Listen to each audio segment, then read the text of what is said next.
สิพามาเบิ่งความสวยงามของความเย็นทุกคน มันเฮ็ดให้วินโดว์ของมันเป็นดอกไม้เห็นบ่งามงามพี่น้อง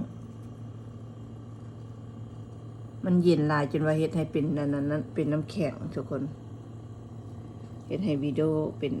อย่างเป็นเกล็ดน้ำแข็งสวยงามขนาดเลยทุกคนเอ้ยปานใบไม้เห็นว่างามป่ะทุกคน